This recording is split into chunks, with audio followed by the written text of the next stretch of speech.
जय श्री बालाजी की। Hello student, मैं दीपिका मंत्री Maruti group of education Ratangarh की ऑनलाइन क्लासेज में आप सबका स्वागत करती हूँ। आप सब कैसे हैं? जैसा कि अपन 12th क्लासेज में इकोनॉमिक्स में जो चैप्टर नंबर 3 का अध्ययन कर रहे हैं, मांग की अवधारणा, कंसेप्ट ऑफ डिमांड, जिसमें अपन इकोनॉमिक्स के 2 चैप्टर अपन कंप्लीट कर चुके हैं 12th के। अब अपना चैप्टर नंबर 3 चल रहा है। चैप्टर नंबर 3 के भी मैंने 2 वीडियो डाल दिए, जिसके अंदर अपन ने मांग के बारे में पढ़ा, मांग का अर्थ पढ़ा, मांग के 3 तत्व पढ़े थे, बाजार मांग के बारे में पढ़ा, मांग अनुसूची के बारे में पढ़ा, मांग वक्र के बारे में पढ़ा। ये अपन पिछले 2 वीडियो में पढ़ चुके हैं और उनके कई छोटे छोटे क्वेश्चन भी मैं उन वीडियो में डाल चुकी हूँ, जिसके आपने आंसर दिए ही हैं कमेंट के माध्यम से। तो आप नोट्स वाली कॉपी में नोट करते जा ही रहे हैं। तो आज अपन पढ़ेंगे मांग के निर्धारक तत्व या घटक। ये भी काफी अच्छा टॉपिक है और परीक्षा में आने लायक है। तो चलिए शुरुआत करते हैं। मांग के निर्धारक तत्व है। आप मांग के बारे में तो एकदम पढ़ ही चुके हैं कि मांग होती क्या है।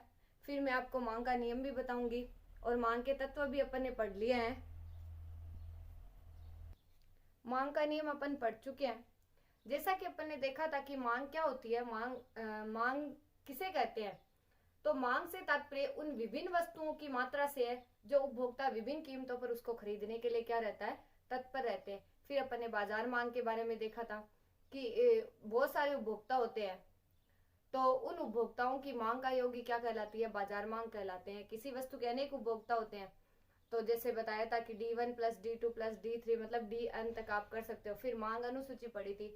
मांग अनुसूची में व्यक्तिक मांग अनुसूची पढ़ी थी, जिसमें केवल अकेला ही होता है, अकेला उपभोक्ता होता है, कीमत दी हुई रहती है। और फिर अपन ने बाजार मांग अनुसूची पढ़ी थी, जिसमें एक से अधिक उपभोक्ता होते हैं और एक से अधिक उपभोक्ता की मांग का योग क्या कहलाती है, बाजार मांग अनुसूची कहलाती है। फिर इसके वक्र पढ़े थे, व्यक्तिक मांग वक्र और बाजार मांग वक्र। तो आज का अपना टॉपिक रहेगा मांग के निर्धारक तत्व। चलिए शुरुआत करते हैं मांग के निर्धारक तत्व की। तो सबसे पहला 1 नंबर तत्व देखते हैं, वस्तु के स्वयं की कीमत। साथ साथ नोट करते रहना, वस्तु की स्वयं की कीमत। वस्तु की स्वयं की कीमत किस प्रकार होती है? वस्तु की स्वयं की कीमत क्या होती है कि जब वस्तु की कीमत में वृद्धि होती है, जब वस्तु की कीमत में वृद्धि होती है, तब वस्तु की मांग में क्या होती है, कमी आती है। जब वस्तु की कीमत में वृद्धि होती है तो वस्तु की मांग में क्या आती है, कमी आती है, तथा कीमत में कमी होने पर मांग क्या हो जाती है, बढ़ जाती है। अगर आपकी कीमत कम हो रही है तो आपकी मांग क्या हो रही है, बढ़ रही है। और अगर आपकी कीमत बढ़ रही है तो मांग क्या हो रही है, कम हो रही है। इन दोनों में विपरीत संबंध होना चाहिए, यही होता है मांग का नियम। तो आप इसको नोट कर लेना, वस्तु की स्वयं की कीमत को, कि जब वस्तु की कीमत में वृद्धि होती है तब वस्तु की मांग में क्या होती है, कमी होती है। जब वस्तु की कीमत में वृद्धि होती है तब वस्तु की मांग में कमी होती है, तथा कीमत में कमी होती है तो मांग बढ़ जाती है, तथा कीमत में कमी होती है तो मांग बढ़ जाती है। तो ये आपका पहला है, वस्तु की स्वयं की कीमत। चलिए दूसरा चलते हैं। दूसरा लिखिए, उपभोक्ता की आय। उपभोक्ता की आय, इसमें समझोगे आप कि जब उपभोक्ता की आय में वृद्धि होती है तो सामान्य वस्तुओं के लिए मांग क्या हो जाती है, बढ़ जाती है। कि जब उपभोक्ता की आय में वृद्धि होती है तो सामान्य वस्तुओं के लिए मांग बढ़ जाती है, तथा आय में कमी होने पर सामान्य वस्तुओं के लिए मांग क्या हो जाती है, कम हो जाती है। कि जो ही अगर अपनी आय बढ़ती है, अपने पास पैसे ज्यादा होते हैं तो अपन ज्यादा से ज्यादा वस्तुएं क्या करते हैं, खरीद पाते हैं। और पैसे कम हो जाते हैं तो अपन अपनी जो क्रय शक्ति है उसको क्या कर देते हैं, कम कर देते हैं। तो जब उपभोक्ता की आय में वृद्धि होती है तो सामान्य वस्तुओं के लिए मांग बढ़ जाती है, तथा आय में कमी होती है तो सामान्य वस्तुओं के लिए मांग क्या हो जाती है, कम हो जाती है। इसके विपरीत होता है कि निम्न स्तरीय वस्तुओं की मांग कम होने पर, जो लो क्वालिटी की वस्तुएं होती है उनकी मांग कम होने पर आय क्या हो जाती है, बढ़ जाती है। क्योंकि वो अपन खरीदते नहीं है तो उनकी आय क्या हो जाती है, बढ़ जाती है। तथा उनकी आय अगर कम हो जाती है तो उनकी मांग क्या हो जाती है, बढ़ जाती है। ये उल्टा है कि निम्न स्तरीय वस्तुओं की आय कम होने पर उनकी मांग क्या हो जाती है, बढ़ जाती है, और आय बढ़ने पर उनकी मांग क्या हो जाती है, कम हो जाती है। तथा वस्तुओं की मांग कम होने पर आय बढ़ जाती है और आय में कमी होने पर मांग में क्या हो जाती है, वृद्धि। मांग में क्या हो जाती है, वृद्धि हो जाती है। तो आप लिख सकते हो जब उपभोक्ता की आय में वृद्धि होती है तो सामान्य वस्तुओं की मांग क्या हो जाती है, बढ़ जाती है, तथा आय में कमी होने पर सामान्य वस्तुओं के लिए मांग क्या हो जाती है, कम हो जाती है। इसके विपरीत निम्न स्तरीय वस्तुओं की मांग कम होने पर आय बढ़ जाती है तथा आय में कमी होने पर मांग में क्या हो जाती है, वृद्धि हो जाती है, तथा आय में कमी होने पर मांग में क्या हो जाती है, वृद्धि हो जाती है। तो ये था अपना दूसरा, उपभोक्ता की आय। अब तीसरा देखिए, संबंधित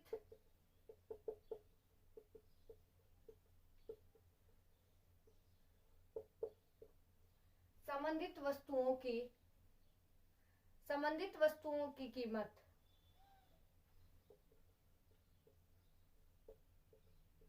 इसमें बीच में से क्वेश्चन उठने वाला है, संबंधित वस्तुओं की कीमत। इसमें देखोगे आप कि हम वस्तुओं की कीमत व उसकी मांगी जाने वाली हम वस्तुओं की कीमत और उसकी मांगी जाने वाली मात्रा के बीच में सर्वप्रथम संबंध को बताते हैं कि कीमत और उसकी जो मांगी जाने वाली मात्रा रहती है उसके बीच में संबंध को बताते हैं। जैसे इसमें अगर अपन पहला पॉइंट देखें कि कीमत व वस्तु की मांगी जाने वाली मात्रा के बीच में मात्रा में संबंध, कीमत व, एक नंबर देखो, कीमत व वस्तु की मांगी जाने वाली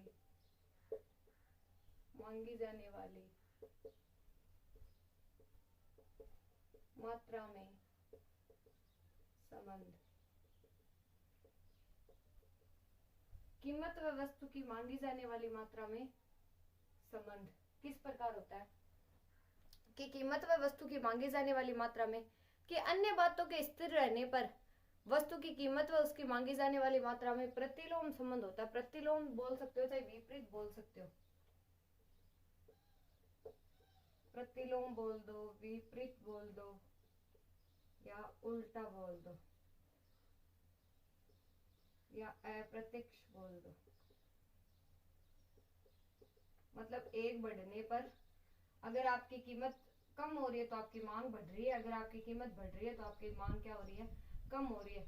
तो वस्तु की कीमत व वस्तु की मांगी जाने वाली मात्रा में कौन सा संबंध होता है, प्रतिलोम संबंध होता है। एक के कम होने पर दूसरे में क्या हो रही है, बढ़ोतरी हो रही है, दूसरे के कम होने पर पहले में क्या हो रही है, कमी हो रही है। तो ये तो था पहला। और दूसरा कि वस्तु की मांगी जाने वाली मात्रा व संबंधित वस्तुओं की कीमतों के मध्य संबंध, कि वस्तु की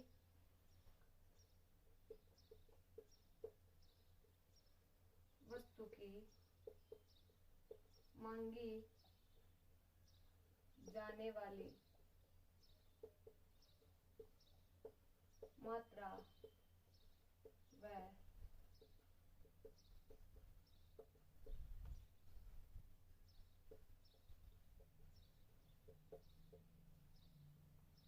वस्तु की मांगी जाने वाली मात्रा व संबंधित वस्तुओं की कीमतों के मध्य संबंध।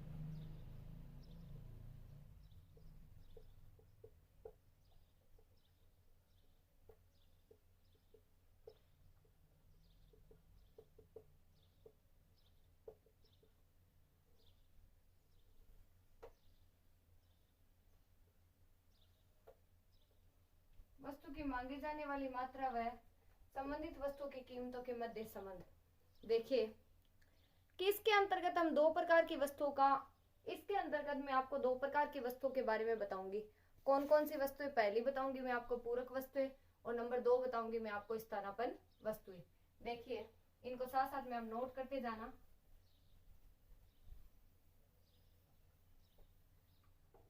पहली देखिए पूरक वस्तुएं।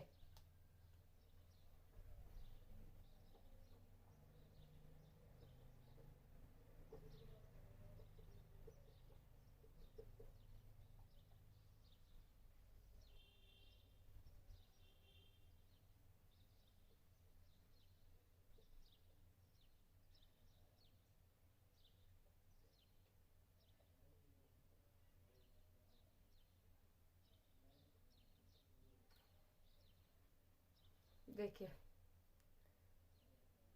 देखिए डायग्राम, पी पूरक वस्तुएं। वैसे तो पूरक वस्तुएं क्या होती है, ऐसी वस्तुएं जो एक दूसरे की पूरक होती है उन्हें पूरक वस्तुएं कहा जाता है। लेकिन इसके अंदर मैं आपको बता दूं, जब पहली वस्तु की कीमत बढ़ जाती है, जब पहली वस्तु की कीमत बढ़ जाती है तो दूसरी वस्तु की मांग क्या हो जाती है, कम हो जाती है। तो इन्हें अपन क्या कहते हैं, इन्हें अपन पूरक वस्तुएं कहते हैं। पूरक वस्तुएं अपन इन्हें कहते हैं कि जब पहली वस्तु की कीमत बढ़ जाती है तो दूसरी वस्तु की मांग क्या हो जाती है, कम हो जाती है। तो इन्हें क्या कहा जाता है, इन्हें पूरक वस्तुएं कहा जाता है। जैसे पूरक वस्तु अपने शक्कर की कीमत है जो ओपी थी, ओपी से बढ़कर OP1 होगी, तो चाय की कीमत जो कि OQ थी तो OQ से कम होकर कितनी हो गई, OQ1। अगर कीमत OP से बढ़कर OP1 हो जाती है और अपनी मांग है जो OQ1 से कम होकर कितनी हो जाती है, OQ से कम होकर कितनी हो जाती है, कम हो जाती है, तो OP से बढ़कर OP1 हो जाती है, तो मांग OQ से लेकर OQ1 कितनी हो जाती है, कम हो जाती है। चाय की मांग OQ से घटकर OQ1 हो जाती है। अतः पूरक वस्तु में मांग वक्र का ढाल क्या होता है, ऋणात्मक होता है। पूरक वस्तु में मांग वक्र का ढाल क्या होता है, ऐसा होता है ना, ऋणात्मक। अगर ऐसा हुआ तो क्या होता है, धनात्मक होता है। तो पूरक वैसे भी मांग का ढाल है वो ऋणात्मक ही होता है। इस प्रकार हम कह सकते हैं कि वस्तु एक दूसरे की क्या हो सकती है, पूरक हो सकती है। जैसे टेनिस का बल्ला व टेनिस की गेंद, टेनिस का बल्ला और टेनिस की गेंद, ईंट व सीमेंट। या फिर बता सकते हो इसके अनुसार यदि टेनिस की गेंद की कीमत बढ़ती है तो इसकी मांग क्या हो जाती है, कम होगी, तथा टेनिस के बल्ले की भी मांग क्या हो जाएगी, कम हो जाएगी। कि एक की अगर मांग कम हो रही है तो कीमत बढ़ रही है तो दूसरे की मांग क्या हो जाएगी, कम हो जाएगी। कोई वस्तु अगर महंगी हो रही है तो अपन उसको खरीदना क्या कर देंगे, कम कर देंगे। इसका मतलब यही हुआ कि अगर आपकी कीमत बढ़ रही है तो आपकी मांग क्या हो रही है, कम हो रही है। इसे अपन क्या कहते हैं, इसे अपन कहते हैं पूरक वस्तुएं। आया समझ में? तो लिख सकते हो आप कि अगर पहली वस्तु की कीमत बढ़ जाती है तो दूसरी वस्तु की मांग क्या हो जाती है, कम हो जाती है। इसे पूरक वस्तुएं कहा जाता है। पूरक वस्तु में शक्कर की कीमत OP से लेकर बढ़कर OP1 हो जाती है तथा चाय की मांग OQ से घटकर OQ1 हो जाती है। अतः पूरक वस्तु में मांग वक्र का ढाल ऋणात्मक होता है। इस प्रकार हम कह सकते हैं कि वस्तु एक दूसरे की पूरक हो सकती है। जैसे टेनिस का बल्ला व टेनिस की गेंद, ईंट व सीमेंट। इसके अनुसार यदि टेनिस की गेंद की कीमत बढ़ती है तो इसकी मांग क्या हो जाएगी, इसकी मांग कम होगी, तथा टेनिस के बल्ले की भी मांग क्या होगी, कम होगी। तो ये पहला अपना पूरक वस्तुएं। नंबर 2 देखिए,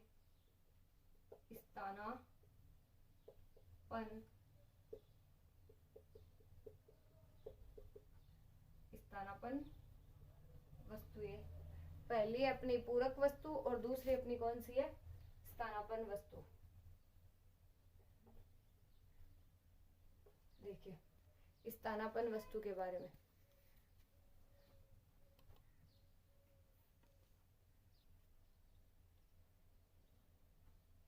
इसमें देखिए अपन स्थानापन्न वस्तुओं का जो वक्र देख रहे हैं, इसके अंदर इसको पहले कैपिटल क्यू कर लेते हैं।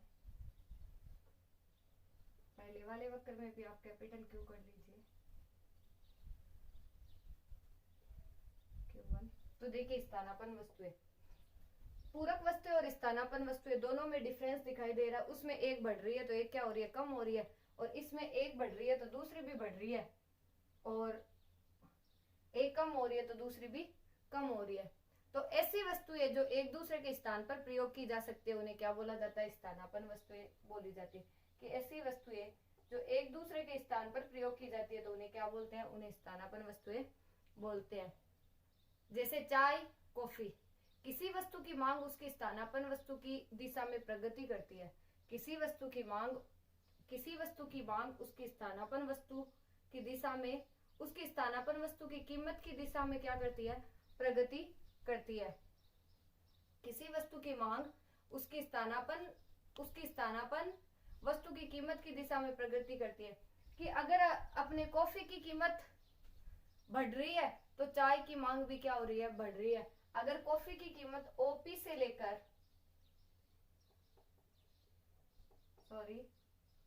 अगर कॉफी की कीमत OP से लेकर OP से बढ़कर OP1 हो जाती है तो चाय की मांग भी OQ से बढ़कर कितनी हो जाती है, OQ1 हो जाती है। क्योंकि अगर कॉफी महंगी होगी तो लोग चाय पीना क्या कर देंगे, स्टार्ट कर देंगे। तो अतः स्थानापन्न वस्तुओं में मांग वक्र क्या होता है, धनात्मक होता है। स्थानापन्न वस्तु में मांग वक्र अपन ऐसे बनाते हैं जैसे इसमें बनाया है, और पूरक वस्तु में मांग वक्र ऐसे बनाते हैं। स्थानापन्न वस्तु में नीचे से ऊपर, पूरक वस्तु में ऊपर से नीचे। तो अगर कॉफी की कीमत ओपी से बढ़कर OP1 होने पर चाय की मांग OQ से घटकर क्या हो जाती है, OQ1 हो जाती है। अतः स्थानापन्न वस्तु में मांग वक्र क्या होता है, धनात्मक होता है। अगर कॉफी की कीमतें बढ़ती है जबकि चाय की कीमत स्थिर रहती है तो लोग चाय की मांग बढ़ा देंगे और कॉफी की मांग क्या कर देंगे, कम कर देंगे। क्या बोल रहा है, अगर कॉफी की कीमतें बढ़ती है जबकि चाय की, तो लोग चाय की मांग बढ़ा देंगे और कॉफी की मांग क्या हो जाएगी, कम हो जाएगी। तो इसका हुआ कि अगर एक वस्तु के स्थान पर दूसरी वस्तु का प्रयोग करना, जैसे चाय के स्थान पर कॉफी का प्रयोग करना, तो अगर कॉफी की कीमत बढ़ रही है तो चाय की मांग भी क्या हो रही है, बढ़ रही है। तो लोग कॉफी को छोड़ के कौन सी चीज का सदुपयोग करेंगे, चाय का। तो ये थी अपने, तो आप लिख सकते हो ऐसी वस्तुएं जो एक दूसरे के स्थान पर प्रयोग की जाती है तो उन्हें स्थानापन्न वस्तुएं कहते हैं। स्थानापन्न वस्तुएं कहा जाता है, जैसे चाय, कॉफी। किसी वस्तु की मांग उसकी स्थानापन्न वस्तु की कीमत की दिशा में क्या करती है, प्रगति करती है। अगर कॉफी की कीमत OP से बढ़कर OP1 हो जाती है और चाय की मांग OQ से बढ़कर OQ1 हो जाती है, अतः स्थानापन्न वस्तुओं में मांग वक्र क्या होगा, धनात्मक होगा। अगर कॉफी की कीमतें बढ़ती है जबकि चाय की कीमत स्थिर रहती है तो लोग चाय की मांग बढ़ा देंगे और कॉफी की मांग क्या हो जाएगी, कम हो जाएगी। तो ये तीसरे में था अपने संबंधित वस्तुओं की कीमतें, कीमत व वस्तु की मांगी जाने वाली मात्रा में संबंध, वस्तु की मांगी जाने वाली मात्रा व संबंधित वस्तुओं की कीमतों में संबंध। इसके दो पूरक वस्तुएं और स्थानापन्न वस्तुएं। चलिए अगला देखते हैं अपन। इसको नोट कर लिया होगा, साथ साथ में नोट करते चले।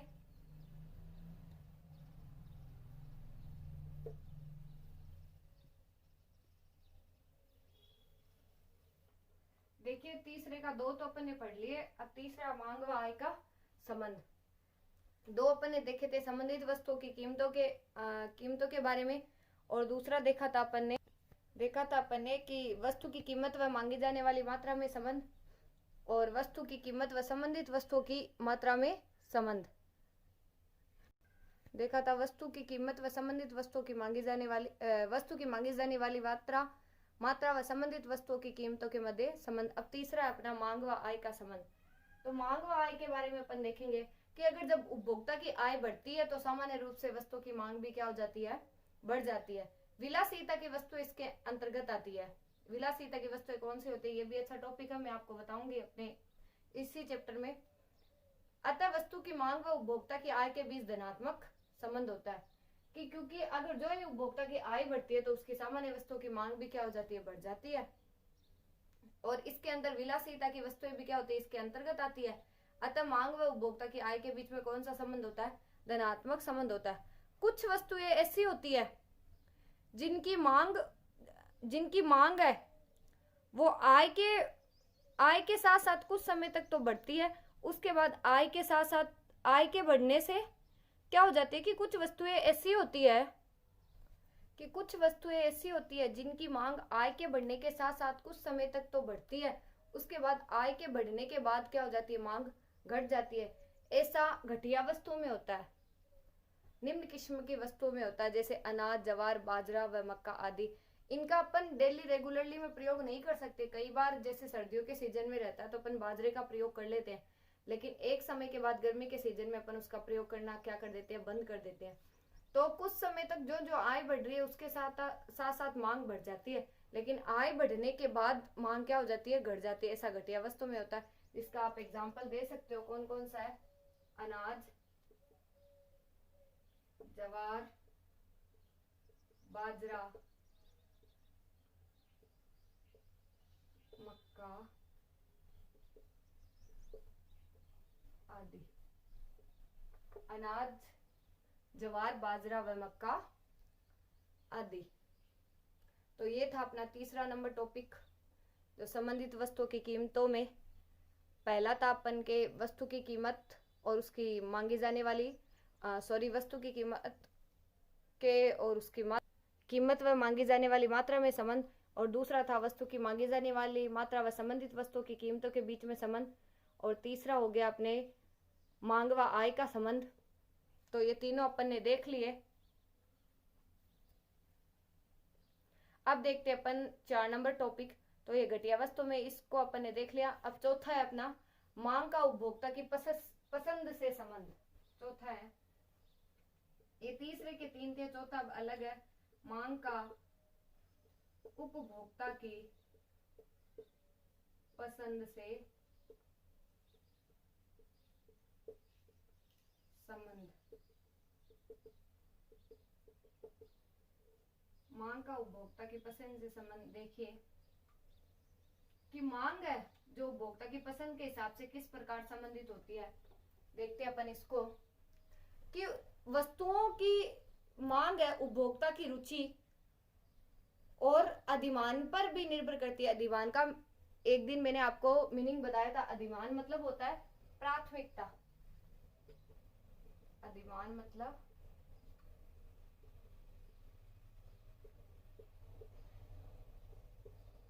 प्राथमिकता। ठीक है, क्या बोल रहा है कि वस्तुओं की मांग उपभोक्ता की रुचि व अधिमान पर भी निर्भर करती है।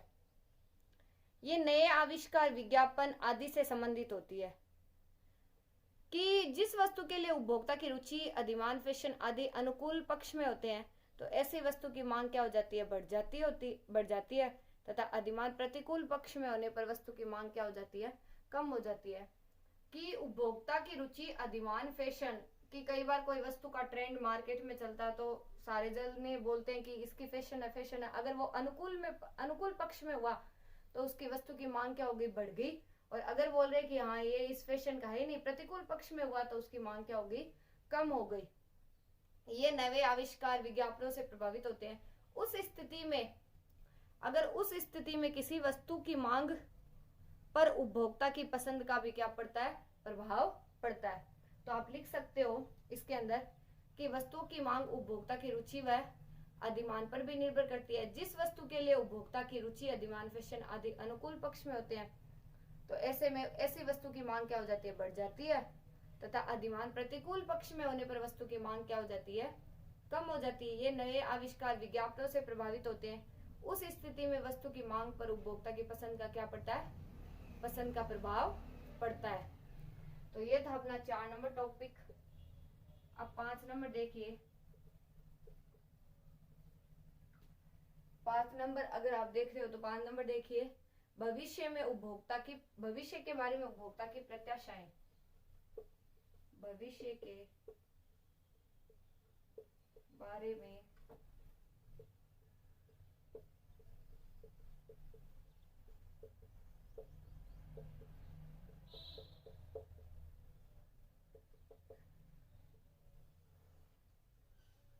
के बारे में उपभोक्ता की प्रत्याशाएं, ये इसका अंतिम है मांग की लोच का घटक का। देखिए भविष्य के बारे में उपभोक्ता की प्रत्याशाएं, ये अपना इस मांग के निर्धारक तत्व या घटक का अंतिम पॉइंट है। इसके अंदर भी 2 पॉइंट है। तो ये क्या बोलता है कि भविष्य के बारे में उपभोक्ता की प्रत्याशाएं क्या होती है, भविष्य के बारे में उपभोक्ता की प्रत्याशाएं क्या होती है, किस प्रकार से आशा रहती है कि अगर उपभोक्ता को ऐसा लगता है कि भविष्य में किसी वस्तु के स्टॉक में कमी होगी, क्योंकि उपभोक्ता पहले ही लगा लेता है, क्योंकि अब जैसे कोई दुकान वाला है तो उसको पता रहता है कि उसके जो दुकान का माल है वो कितना है, कितना लाना है, कौन कौन सी वस्तु लानी है। तो किसी वस्तु के स्टॉक में कमी होगी तो वो वस्तु की वर्तमान मांग बढ़ा देंगे।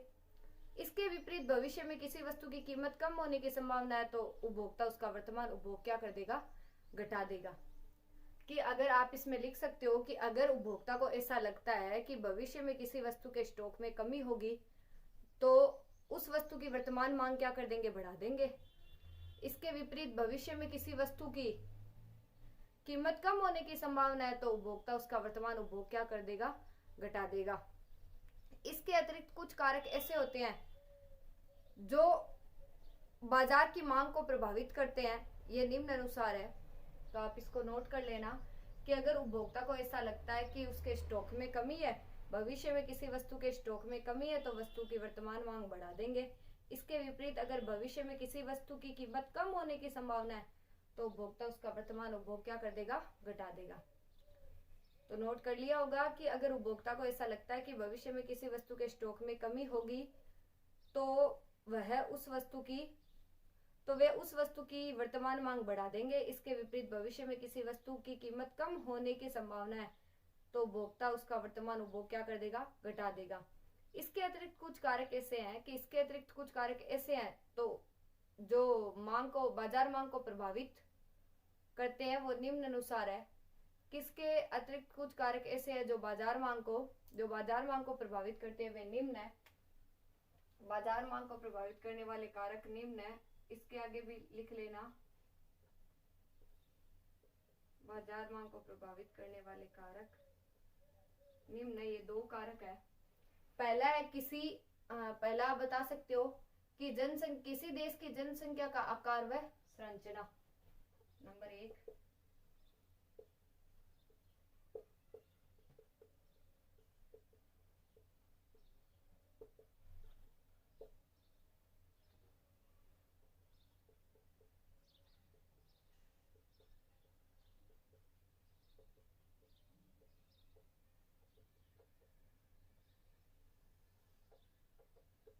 किसी देश की जनसंख्या का आकार व संरचना कि अगर किसी देश की जनसंख्या ज्यादा होगी तो उसकी FMCG यानी फास्ट मूविंग कंज्यूमर गुड्स, ये एक लिख लेना, FMCG fast moving consumer goods.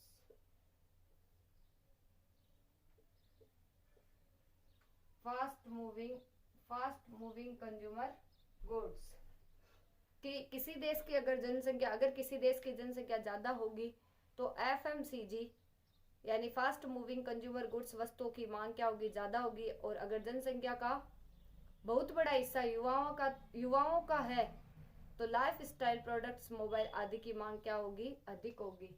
किसकी? लाइफ स्टाइल प्रोडक्ट्स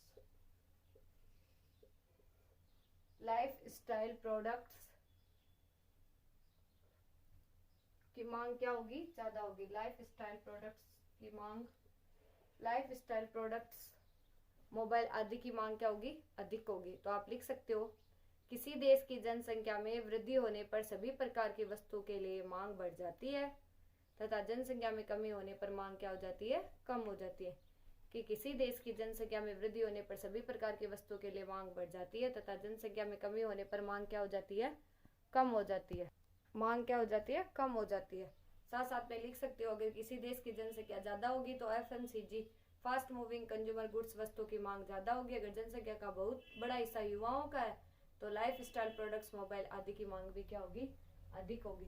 कि अगर किसी देश की जनसंख्या ज्यादा होगी तो FMCG यानी फास्ट मूविंग कंज्यूमर गुड्स वस्तुओं की मांग ज्यादा होगी। अगर जनसंख्या का बहुत बड़ा हिस्सा युवाओं का तो लाइफ स्टाइल प्रोडक्ट्स, मोबाइल आदि की मांग क्या होगी, अधिक होगी। तो ये था पहला।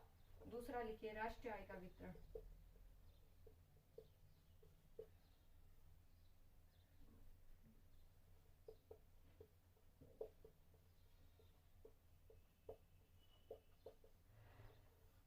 राष्ट्रीय आय का वितरण, इसमें बता दोगे कि अगर देश में आय का वितरण असमान है, अगर देश में आय समान रूप से नहीं बंट पा रही है, नहीं वितरित हो पा रही है, अगर देश में आय का वितरण असमान है तो विलासिता की वस्तुओं की मांग क्या होगी, ज्यादा होगी। और अगर आय का समान वितरण है तो आवश्यक वस्तुओं की मांग क्या होगी, ज्यादा होगी। कि अगर देश में आय का वितरण असमान है तो विलासिता की मांग ज्यादा होगी और आय का समान वितरण है तो आवश्यक वस्तुओं की भी मांग क्या होगी, ज्यादा होगी। तो नोट कर लेना कि अगर देश में आय का वितरण असमान है तो विलासिता की वस्तु की मांग ज्यादा होगी और आय का समान वितरण है तो आवश्यक वस्तुओं की भी मांग क्या होगी, ज्यादा होगी। कि अगर देश में आय का वितरण असमान है तो विलासिता की वस्तुओं की मांग ज्यादा होगी और आय का समान वितरण है तो आवश्यक वस्तुओं की मांग क्या होगी, ज्यादा होगी। तो इस प्रकार से ये आपके 5 घटक है मांग के निर्धारक तत्व के, जो कि अपन ने पढ़ लिए हैं। पहला था वस्तु की स्वयं की कीमत, दूसरा था उपभोक्ता की आय, तीसरा था संबंधित वस्तुओं की कीमतें, जिसके अंदर अपन ने 3 देखे थे, कीमत व वस्तु की मांगी जाने वाली मात्रा में संबंध, और दूसरा था वस्तु की मांगी जाने वाली मात्रा व संबंधित वस्तुओं की कीमतों के मध्य संबंध, तीसरा था मांग व आय का संबंध, और चौथा, ये 3 तो तीसरे के थे, चौथा देखा अपने उपभोक्ता मांग का उपभोक्ता की पसंद से संबंध, और पांचवा देखा था भविष्य के बारे में उपभोक्ताओं की प्रत्याशाएं, जिसके अंदर 2 थे, किसी देश की जनसंख्या का आकार व संरचना, और दूसरा था राष्ट्रीय आय का वितरण। तो ये अपने ये 5 थे अपने। इस भविष्य के बारे में उपभोक्ता की कीमत प्रत्याशाएं थी, उसका एक समीकरण भी आप लिख लीजिए, कई बार पूछ लेता है कि कौन सा समीकरण है, आप इसको नोट कर लीजिए। जैसे है कि D बराबर F P2 P3, इसको Pn P1 P2 Pn-1 ऐसे करके Pn लिख लिया, P1 P2 P3 एक और है P3, फिर डॉट Pn-1, फिर डॉट y t और e। यह कुछ भविष्य के बारे में प्रत्याशाओं का कुछ समीकरण है कि f Pn P1 P2 P3 Pn-1 और y t e।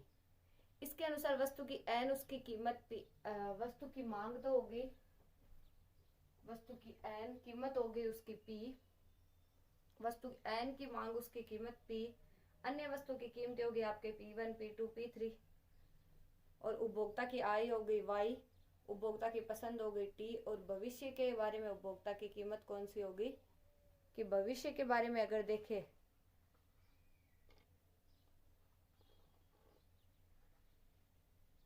भविष्य के बारे में प्रत्याशाएं देखें तो वो ई होगी।